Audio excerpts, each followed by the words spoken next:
Okay. Good evening, everyone. Welcome to this evening's webinar on transformative technologies, how COVID forced change in industries old and new. Thank you so much for joining us. My name is Adam Brenner, Yale College class of 2005, and I'm a co-founder of Accelerate Yale and Yale Angels. Accelerate Yale is a global community of alumni and friends of Yale who are engaged in innovation, tech, and entrepreneurship. Please note that we are recording this evening with all participants muted. Tonight's session will be 1 hour and we will reserve the final 25 minutes for your questions. If you have a question that you would like to submit, please do so via the Q&A button on the bottom bar of your screen. So I'm incredibly excited to introduce you all to the two speakers for the night. Yuri Cataldo. Yuri is an award-winning entrepreneur, keynote speaker, best-selling author, and emerging tech strategist who combines the mindset of an artist and a technologist.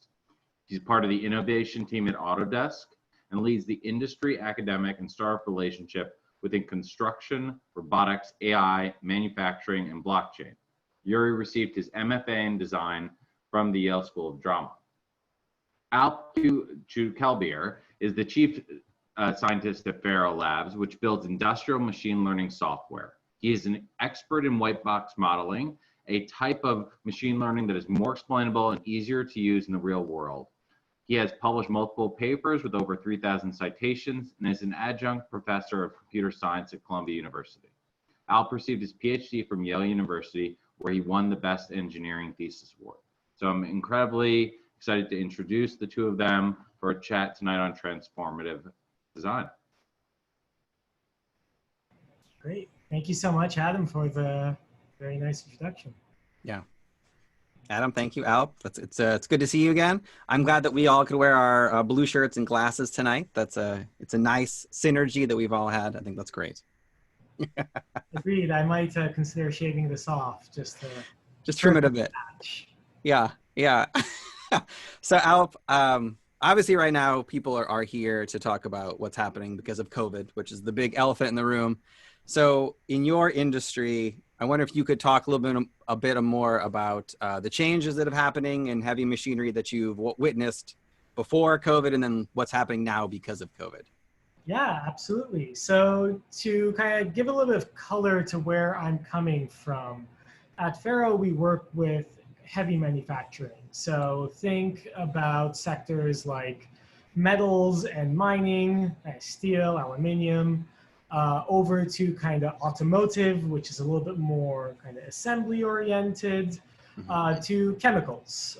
So specialty chemicals, commodity chemicals, so on and so forth. So these are industries that are not really well designed to change, I would say. So the idea of these, or the visual picture that you should have in mind for any factory in those three sectors is a huge kind of expenditure that is a factory designed to minimize variation. So this means let's produce the highest quality metal, the best quality cars, the most kind of clear chemicals, repeatedly, over and over again, kind of 24/7. So what COVID has really been an interesting kind of wake-up call for these corporations is recognizing that there is a deep need to adapt and to be able to adapt quickly. So we've seen examples of this kind of specifically in the chemical sector, where consumer packaged goods companies that would normally be making laundry detergent, for example, scrambled to kind of change their processes and start manufacturing kind of hand sanitizer. Now that seems really easy in some sense, right? So you think that like, oh yeah, of course they manufacture something relatively similar to hand sanitizer, but that's not really how kind of chemistry works. That entire plant is designed, purpose-built to manufacture, let's say, dish liquid, and that's it. Yeah. So it's been fascinating to see how different sectors adapt to these differing needs and how they go about that. So I think we'll have some opportunities during this call to dive into some of the different ways in companies in different sectors are trying to adapt with success and failures kind of throughout that journey. So how about on your side? You know, as you mentioned, the big disruption to all of our lives has been this pandemic. I know that you and your work that you do in Autodesk is deeply tied into the construction industry. How have you seen kind of this play out in that sector? Yeah, sure. So, so just for background, for those on the call who are not familiar with Autodesk, we're a design to make software company, and have software that encompasses multiple industries. So from designing buildings to designing cars to the Game of Thrones dragons, we have software that runs that. And part of what my work is our technology centers, which is our innovation hub. So I am privileged to be able to see a lot of different startups and companies and academic teams who are trying new, really cool technology and just innovative ideas because we give them a space for free. So what was interesting is, everybody's going along with our technology centers and kind of working on their projects, and then COVID hits, and suddenly nobody can work on a physical project anymore because you can't go into a space. But what happened, happened in, let's say, the innovation space and startup spaces, we watched a lot of robotics companies or even large corporations like Reebok suddenly pivot to help out with the PPE push. So like part of what I do in the innovation space in Boston is I connect with Reebok and IDEO and MIT. And so immediately we have these big conversations about how can we turn we basically have a 34,000 square foot facility. How can we turn that instantly, because it's reconfigurable, into something that we can then donate in the best way possible to help out the local community. So in our sense, we created 3D printed masks and face shields, and also laser cut a bunch of things. So there was that, and then Reebok next door and Flextronics, they were working on the actual the masks themselves. So it was very interesting to watch suddenly the innovation spaces to kind of flip quickly, watch these small robotics companies go from manufacturing their like site inspection robots to then creating ventilators and the projects coming out of there. In the construction industry, it was also interesting to watch because in general, at Autodesk, we have created software that helps companies become more, resourceful and better managed. And the construction industry, because there's so many different types of people coming together through subcontractors, that it's not a very on-time, state-of-the-art type of application. But there's a lot of companies kind of helping lead the way with data and other ways to kind of speed up the manufacturing process of the different areas. And now, because COVID hit, all of this has kind of been accelerated because the construction industry has been very much a in-person type of meeting. So you meet with the contractors, the actual workers themselves are on site working together. It's a very close-knit community. And what happens when you can't do that anymore? So remote working has now become more commonplace. And so different construction companies are now getting used to that. The idea of so it's called BIM, or Build and Information Modeling. So how do you look at the building schematics ahead of time, just to make sure you know what's happening ahead of time, so there's not a lot of changes when you get to the construction site? A lot of the data type of elements have now been escalated quickly, which has been it's been a nice thing. Digital fabrication. How do you prefabricate a lot of parts? So I know we'll get into this a little bit more, but what was already happening in the industry has now been accelerated because of COVID, because of the fact that this face-to-face meeting has not been as possible anymore. That's really interesting. So the acceleration kind of these, potentially nascent kind of, ideas, workflows, or even kind of ways of thinking about doing business kind of has accelerated across the board. I'm happy to speak about kind of a few examples on my side, but why don't you start with maybe a use case where you've seen that kind of pan out successfully? Sure, sure. So especially right now, there's a lot of like the buzzwords that are happening in different construction sites. So, you know, robotics, AR, VR, you know, digital twins, mobile technology. These are all things that are happening in the space. But like for a specific use case, my favorite one to use right now is Boston Dynamics, because a lot of people are familiar with their robots. They do a great job of marketing ahead of time of their, you know, robots doing flips, particularly Spot. So the dog basically looking machine. And Spot has popped up because of COVID in Singapore as helping people kind of keep far away from each other and kind of site inspection that way. But they've also retrofitted Spot to be more on the construction site. So what's happened a lot is robotic site inspection. Sometimes that's with drones flying around, or in Boston Dynamics case, it's with Spot. So Spot is going up and down and around the construction site, constantly monitoring the data, taking snapshots, figuring out how far the project is going, potentially. So they also scan some of the walls to see if there may be collisions happening. So a lot of these use cases are now being accelerated and being tried on site. Another interesting thing that's happening right now, and it's also because of COVID, is watching some of the startups, again, like robotics companies, pivot suddenly. So one came to mind because they've been featured in a few places, is a company called Water Tower Robotics, and they were originally working out of Mass Robotics in Boston, and they built these smaller robots that would go into pipes and they would do inspection. So like through sewer systems or other things. The founders suddenly decided that they pause what they were doing, and they could then take their technology from water pipes and then switch those over to ventilators. And so they have now created these ventilator systems and created this whole community around it. And I think last month they created 50. This month their goal is to do 100, and then by the end of the month do 1,000. But it's interesting on how just kind of like small tweaks, these roboticists went from, again, creating these wonderful little robots that were doing site inspection to then creating ventilators.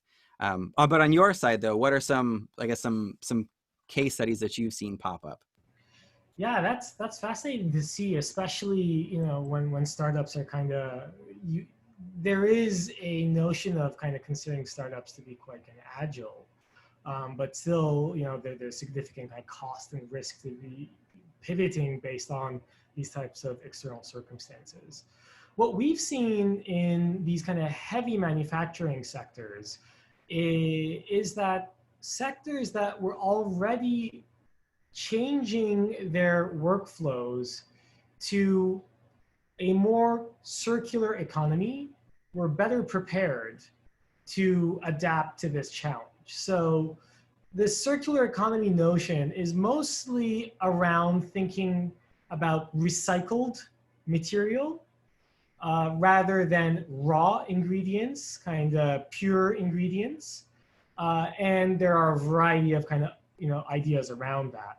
One concrete one is in the metal sector. So for example, a lot of steel manufacturing in the United States today is done by remelting scrap metal.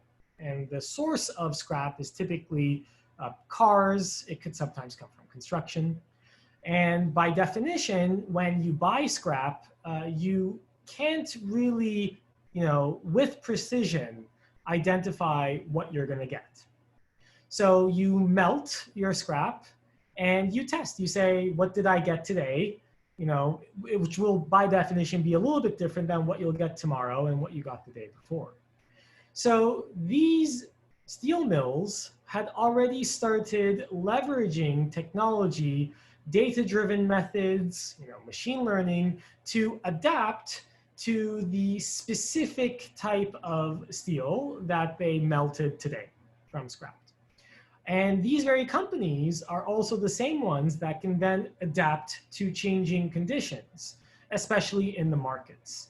So we saw that demands for vehicles, you know, plummeted throughout this first quarter, going into, you know, the second quarter as well. And So steel manufacturing that was really selling into the automotive sector had to think about, well, can we now adapt?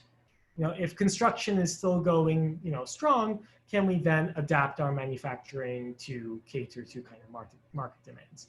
And they could do so.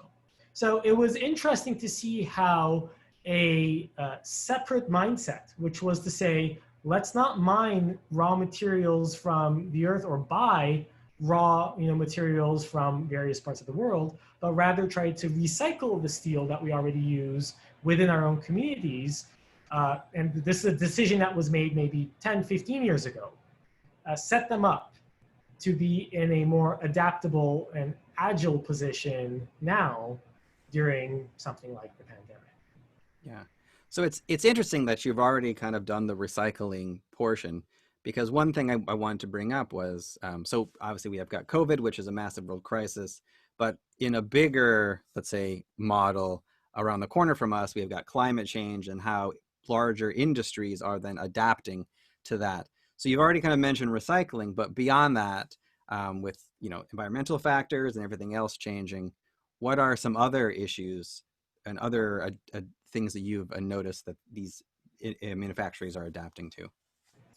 So this is a really interesting question, because the distinction, I think, between the pandemic and the climate crisis is that one we kind of know is coming. The second kind of sprung itself on us. And so it's always been interesting for me to see how these different sectors are gearing themselves towards addressing this upcoming crisis, which we know is around a nearby corner. The most interesting results I've seen in this space is in the chemical sectors.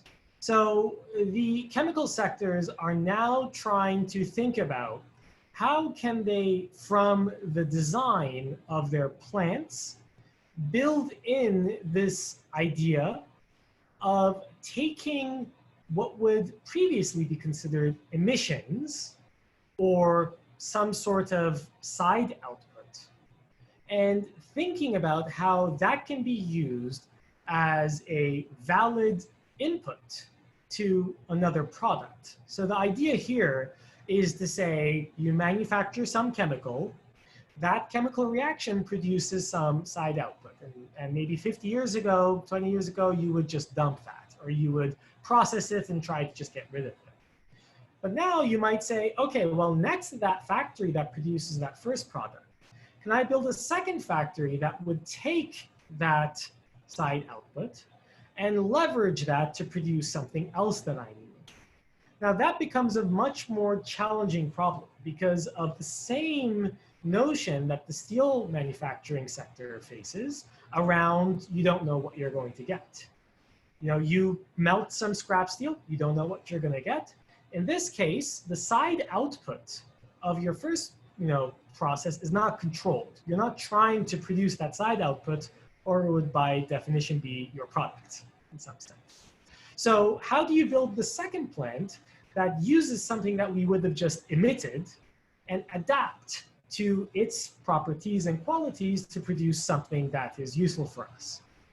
And this notion is now becoming very ingrained into a variety of manufacturing settings, where even if you can't build a plant to obtain this type of setup, they're really trying to think about, well, what can we do with our waste? So the standard kind of procedure of let's just get rid of it is very quickly becoming a strategy of the past. Whereas now manufacturing companies are thinking, how else can we make use of this side output rather than simply dumping it into the environment? So this is a big point, and climate change has many prongs. We could discuss this for more than an hour here. But how's it affecting kind of either the construction or the design space and at your intersection? Sure. So so I think it's a kind of a similar type of happening.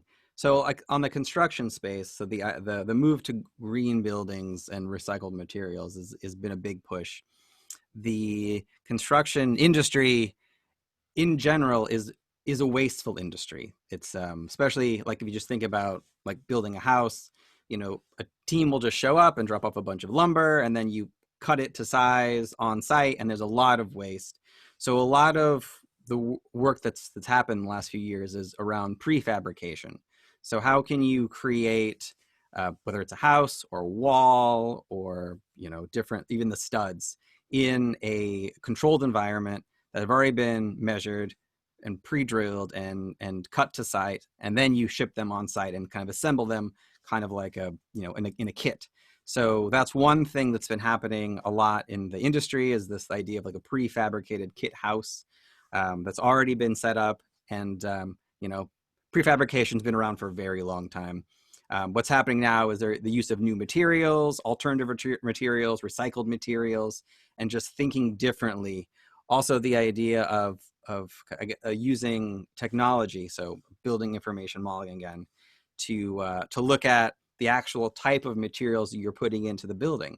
So you can check for your carbon footprint by looking at different types of materials and matching them to a database of what you want to use on site, and can decide whether or not you want to, you know, use one thing versus another.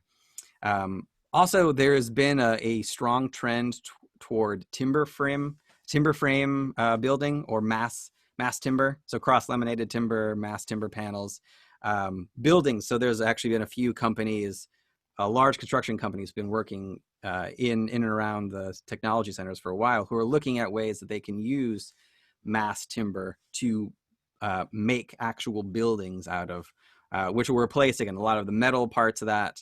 Less good, I guess, for your industry on that one. But it's been a very interesting process. And actually last year I was at a couple of conferences right before COVID in Canada, and they had a lot of panel talks about how different companies in Canada are now using mass timber construction for large scale buildings, and how to think about the safety of that, how that the carbon footprint is changing, and how a lot of different elements are changing on that. On the design side, it's been, I would say, it's again the idea of using digital fabrication to run a lot of these tools, to use building information modeling, to use a lot of data-driven design decisions to do all the work ahead of time, so that you don't make as many decisions on site.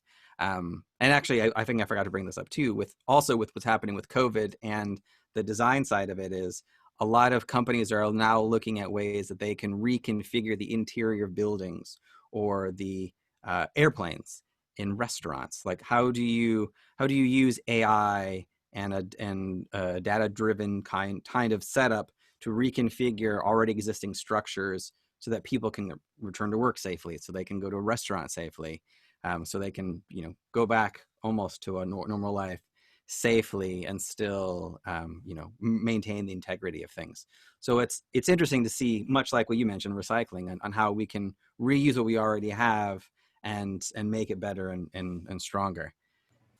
So what fascinates me with what you're mentioning is that it seems like there's a common thread around, you know, some form of digitization that helps on kind of two fronts. So the first front is what you described as thinking about kind of how can we reuse or make the best out of what we have, you know, optimize our spaces and, you know, things like that. And the second seems to be in terms of kind of the decision-making space, right? That there seems to be opportunities for kind of digital technology, data-driven methods in these scenarios where there are many things to keep track of. There are, you know, small efficiencies in those, you know, large number of things that need to be, you know, looked at, that can be done, you know, better by first measuring and then leveraging something that takes advantage of that data. Yeah. So. Yeah, it's interesting. I think we've got. I do have one last kind of question for you on that, and because we talked about a little bit, like on my side, about, let's say, like the data-driven kind of designs and decisions. I'm curious on how that's manifesting itself more in the heavy manufacturing industry? Because I know you mentioned about recycling materials and chemicals, but are factories being reconfigured or rebuilt because of what's happening now? Or what are some changes that you're noticing right now? Yeah, that's a great point. So it's really a challenge to start thinking about kind of how to rebuild or reconfigure a factory.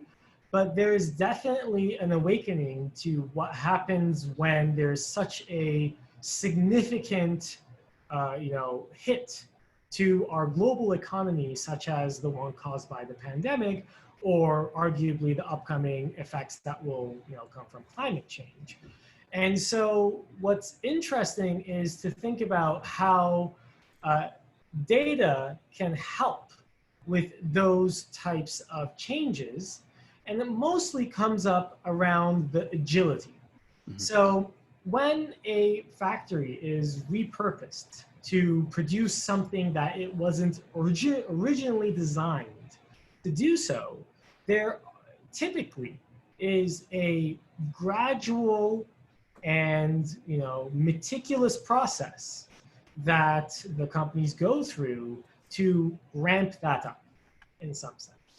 And that ramp up period is one that can be dramatically reduced by taking advantage of the early data that comes from the reconfigured factory. Mm-hmm. Where if you're looking at potentially hundreds or thousands of sensors at a time, and you're trying to accelerate something that would take a year and a half down to a couple of months, then that data can inform you in terms of how to adjust your process to make sure that you adapt. Another example is in the energy sector. So in Germany, for example, given recent decisions to move away from nuclear, there has been a new kind of revival of coal and gas turbines.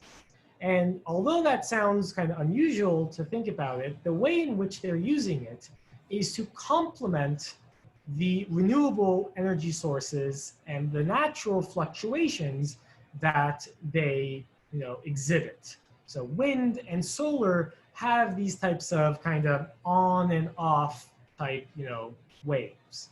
So what they're finding themselves doing is starting up coal and gas turbines as needed and then shutting them off because they're not a good solution in terms of emissions and the environment.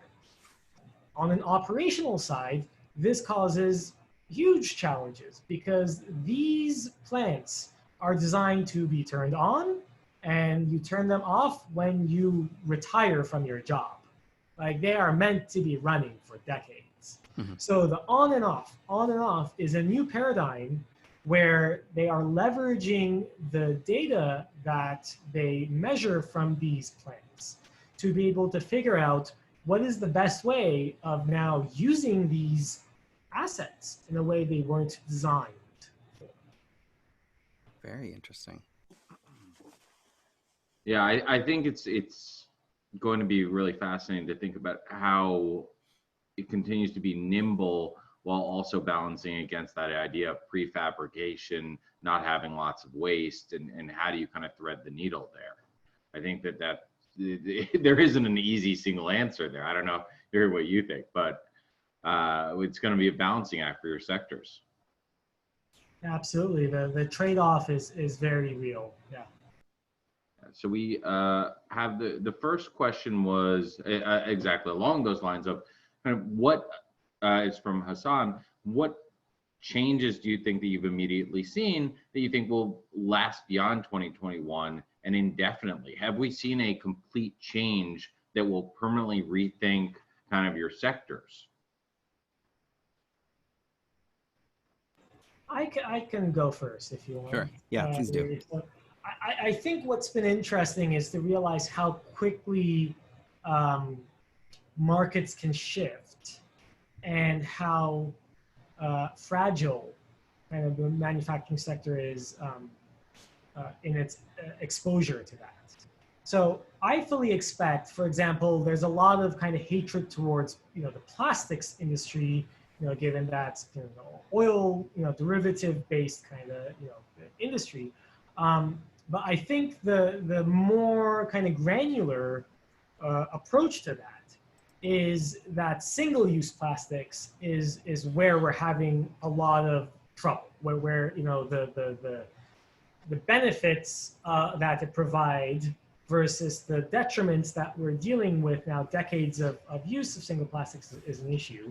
Whereas plastics that we produce, for example, to build a car are actually a net positive because they make our cars way lighter, which make them much more green in a sense. Yeah. So what I'm seeing is an awakening, for example, a chemicals company, to realize that this large segment of their business, which might be single-use plastics, could in a very short time frame vanish.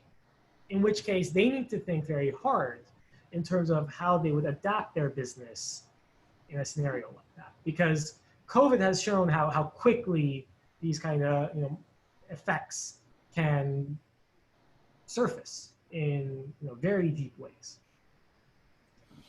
Yeah. So in the industries that I've been focused on, it really is, what's happening is as I kind of mentioned earlier, the acceleration of technology that was coming anyway, and now it's the adoption by, let's say, people who were hesitant to actually adopt it. So the idea of now the digitization of the construction site, where we have drones that are coming in, and again, they could be on the ground, they could be in the air, but some people they're just not humans now who are coming in, doing the site construction and pulling all of that data in to monitor different things.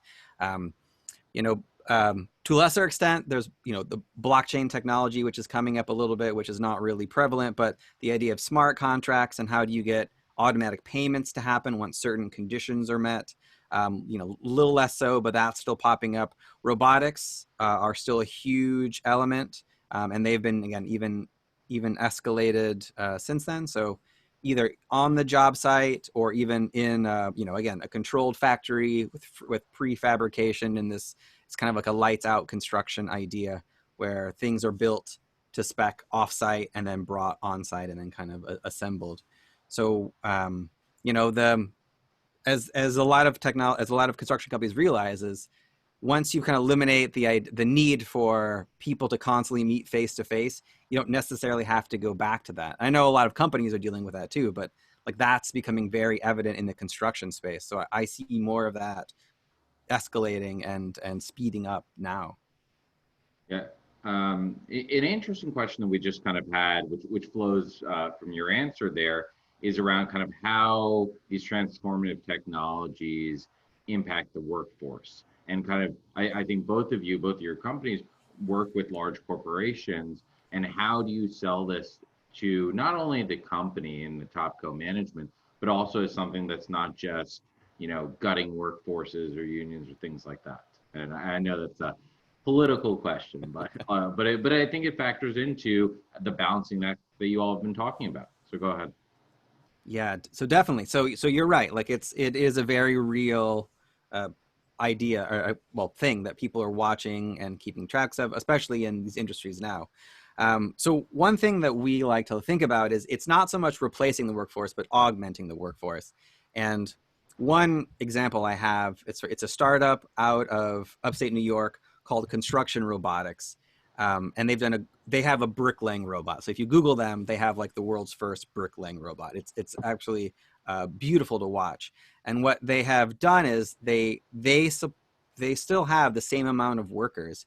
But what happens is the actual robot itself picks up this giant heavy stack of bricks and then lays them. And they have then a group of workers behind them that smooth out the mortar and do the detailed refine work. Also with like large cement blocks. And what they've been able to do is not replace workers, but be able to extend the life of the brick masons that they have, because it's difficult, heavy work. And then oftentimes when they're spending a lot of energy lifting up the bricks, it does a lot of work to their joints. So they've been able to extend their workers' ability to stay on the job. And so that's like one example. But in a lot of these areas, what we're trying to see is how can robotics augment what human elements do, and do the work that people probably shouldn't be doing because it's dangerous or it's backbreaking, and allow people to do more of the refinement work. Yeah, and I think that kind of flows in a little bit to how I think about Faro, is the idea of maybe potentially more efficient companies, more where actually it's easier for them to hit their bottom line or something like that, where they're safer factories, where the workers actually can have broader skill sets potentially. That's not to say there won't be job replacement, but that there is an ability for these transformative technologies to create new growth. And as you said, I think it was Alp said this earlier, like once you start thinking about recycling in one company, there actually are outgrowth companies of that can lead towards more and more. Absolutely, and I think the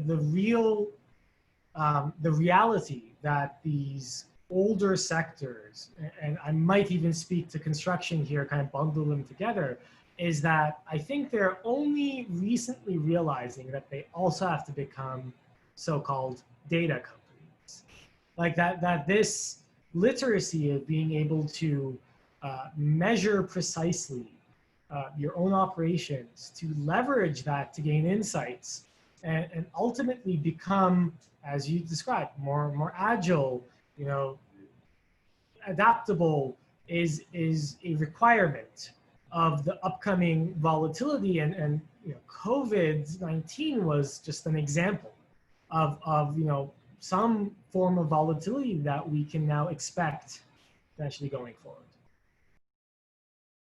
So taking a step back in a completely different direction, for someone starting out in kind of transformative design, attacking some of the problems and competing against either companies that have a lot of academic credentials and a good path like Faro, or the publicly traded large companies like Autodesk, how would you speak to kind of a new entrepreneur jumping out into this space? What are the problems that they should be attacking? Sure. So I spend a lot of time actually chatting with startups who are working with Autodesk in one way or another, or even just trying to, again, the same thing, like starting to figure this out. A lot of, again, the idea of data, and I think Alp and I are gonna bring it up a lot, but that industry in AI, and it's popping up a lot of, let's say, companies, startups who are basically kind of plugging into existing software that Autodesk already has. So it could be a digital twin, which a digital twin is like of a building, it's creating a digital model of the building. So you can design everything and make updates. If you use Autodesk software, it's called Revit. So how do you make all of these updates in real time, pulling from, let's say, a site scan from a drone, also from the building updates from someone else, and then updating the model in real time? So Autodesk technology doesn't do that, but having a startup that could do that. Or the idea of generative design. So generative design is another type of focus, that it's design software that Autodesk kind of works with on how to maximize different parameters for a design. And that could be a physical object. It also could be buildings. It could be entire neighborhoods. So earlier today, I was chatting with a company out of Austin, Texas, that is doing that. They're creating their own plugins that work with different software suites that allow architects to be more efficient without having to learn all of the data-driven design themselves. And so, or they can sell to developers. So it's making the user more, to make it user-friendly. That's actually what a lot of startups are able to do. And there's a lot of ways that our entrepreneurs now can create these plugins or even side software companies that do this. That's fascinating to hear. I think my reaction to that question is mostly around thinking about how kind of enterprise entities operate and think. And so oftentimes, you know, the entrepreneurial spirit is very kind of visible in the consumer space, as well as in sectors that we can kind of, you know, touch and feel. But there are huge segments of the economy that operate in a certain kind of way and have different kind of priorities. You know, oftentimes we mock, for example, it's a common trope at our company, I think everyone in the world, of like, oh, IT at large companies, oh, they're so slow, they're so on and so forth. But there's a reason kind of why IT is like that in big companies, is because they value stability, they operate at much longer time scales, and they have enjoyed that, you know, relative kind of stability that we've had in the past decades to build a mindset. And so I would encourage kind of any entrepreneur thinking about working within this kind of enterprise space to really try to think about, you know, how do these companies think? How do they operate? And what do they actually need to be able to become more nimble, as you mentioned, Adam, or more adaptable to these changing conditions? That's, I think, a very exciting opportunity. We have another question coming in from Philip, which is, do you have any reflections on cloud-based applications and coordination, remote control of systems, and applying tech to create a local sustainable economy? I can speak a little bit to, I guess, the cloud side. So in heavy manufacturing, there's kind of two trends, I would say. One trend is this, you know, leveraging the cloud for computation, the same way that technology firms have successfully done so, and a variety of other industries are adopting. This is the, you know, AWS, Amazon idea. Don't build your own infrastructure, rent your kind of servers from the cloud type idea. And that is very appealing. It is very interesting for companies that don't have a very strong computational, you know, background. Like, unlike a, you know, financial company that's been around for 50 years that already has this kind of infrastructure, you know, a paper mill probably does not. That's one trend.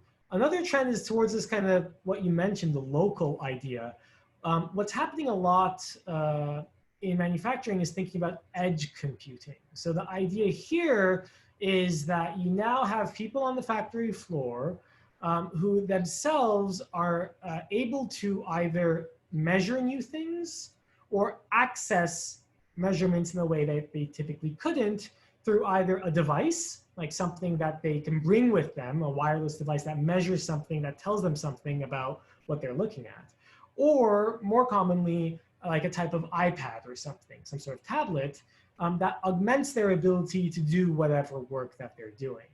And this is very interesting because when you think about the challenges there, you're talking about really a tiny sliver of information that is relevant for the individual who is trying to complete, you know, her task right there. And so being able to sift through all of the data coming out of a plant or a process to present what is relevant itself is still a problem that is being worked on and solved by a variety of companies. So that's my interpretation on that question. I'm curious what Yuri's thoughts are going to be.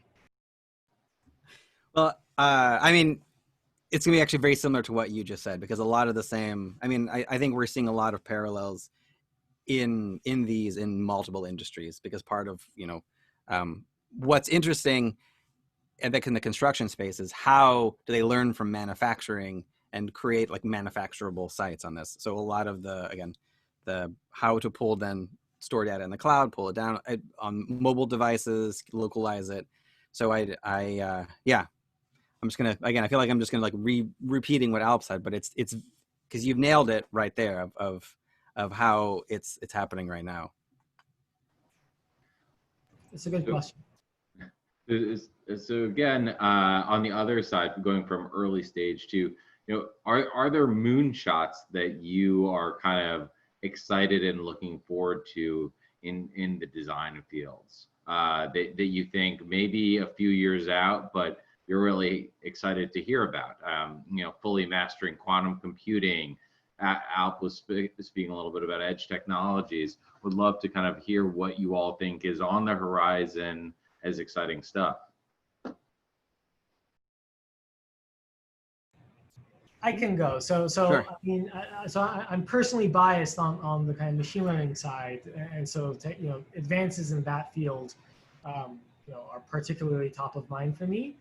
The most exciting thing I see in the kind of machine learning AI space is the move from correlations and relationships to deriving causal insights from just observational data. So oftentimes this distinction kind of is used a lot when people say things like correlation does not imply causation, which is correct.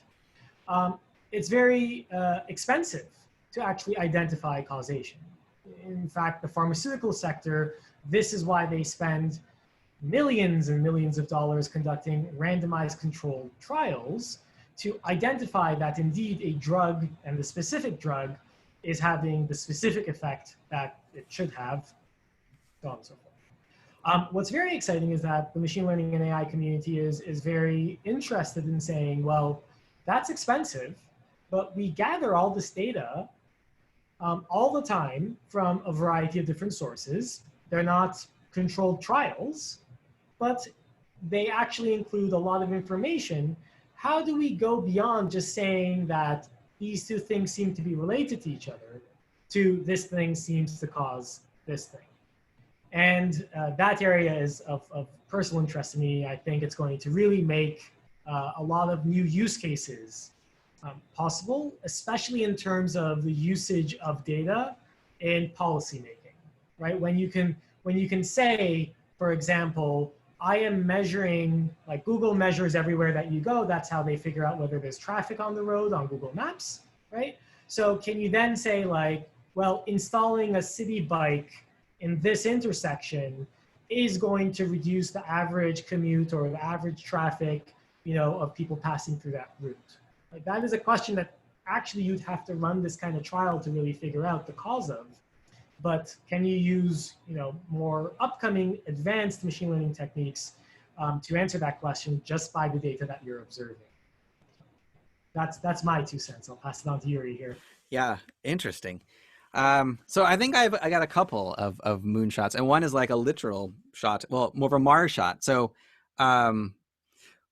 last year we had a contest with NASA, and it was a 3D printing habitat contest where they were trying to have companies compete to figure out how they could 3D print on Mars. The moving materials, into space, very, very expensive. So how do you utilize what's already on Mars to then build something and then 3D print with that? And watching these 3 companies work through that use case, and it took them a couple of years. The one who won is called AI Space Force. And they actually just 3D printed their winning design in the Hudson Valley before COVID. So you actually can Airbnb it. But listening to these like different groups on how they're thinking about this idea of using space dust through 3D print, and then how to get the 3D printing types of either a robot or the kind of material up onto Mars, or create it and build it on Mars, was an absolutely fascinating area to watch. And then have them, then they competed in Peoria, Illinois at Caterpillar's headquarters last year, and then had to actually make their final designs and then test it through various activities. Absolutely fascinating. So there's that, like, how do we build buildings on Mars? Is something that's absolutely fascinating. And then the other idea then on Earth is the idea of lights out construction. So it's like the convergence of autonomous vehicles and also robotics, as well as different materials, to be completely separate from, let's say, from human interaction, and just let these autonomous vehicles and robots get download a design element and then build it off-site somewhere, completely in the dark, away from everybody else, and then you bring it on site. So the kind of those ideas of like how these technologies are converging on Earth and then also in Mars, I think is absolutely fascinating.